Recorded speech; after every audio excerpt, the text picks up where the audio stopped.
Manager, এই স্বর্ণের বারগুলো নিয়ে একটু রোদে দিন তো, আমি আজ একটা সমাজসেবামূলক কাজে অংশ নেব। ঠিক আছে ম্যাম। ও, এত স্বর্ণ! এখান থেকে একটা বার ফেলেই তো তোমার সারা জীবনে চাকরির কষ্ট দূর হয়ে যাবে। খবরদার ওসব চিন্তা মাথায় এনো না, এটা আমাদের সম্পদ নয়, অনেক জিনিসে হাত দেওয়া ঠিক না। বুঝেছি। আচ্ছা, তোমার না কাজ আছে, তুমি যাও, আমি এগুলো গুছিয়ে রাখছি। ঠিক আছে, কিন্তু খুব সাবধানে। আরে শিউলি, তুই শেষ পর্যন্ত ময়লা পরিষ্কার করছিস, এতদিন পর দেখা হলো, আর তুই এখন একটা পরিচ্ছন্নতা কর্মী। ঠিক বলেছিস, দেখ তোকে কেমন দেখাচ্ছে। লিলি তো এখন এই শহরের বিশাল এক প্রাসাদের মালকিন। কাজ তো কাজে, এতে লজ্জা কিছু নেই। আমার বয়ফ্রেন্ড অনেক বড় লোক, আয় তোকে আমার রাজপ্রাসাদ দেখিয়ে আনি, নিজের অবস্থানটা তো অন্তত বুঝতে পারবি। ও লিলি, তোর বাড়িটা তো দারুণ, কত দামি সব আসবাবপত্র। এগুলো তো সামান্য, লিচু খা, এগুলো বিদেশি ফল। এই শিউলি, তুই দাঁড়িয়ে কি দেখছিস? ঘরটা একটু ঝাড়ু দিয়ে দে, এটা তো তোর কাজ। আমি ঝাড়ু দিচ্ছি ঠিক আছে, কিন্তু তোমার এই নাটকটা বেশিক্ষণ টিকবে না। ও, তুমি এসে গেছো?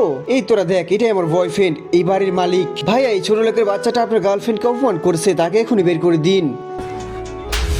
চুপ করো, তুমি কার সাথে কথা বলছো জানো? ইনি হলেন এই বাড়ির আসল মালকিন, মিস শিউলি।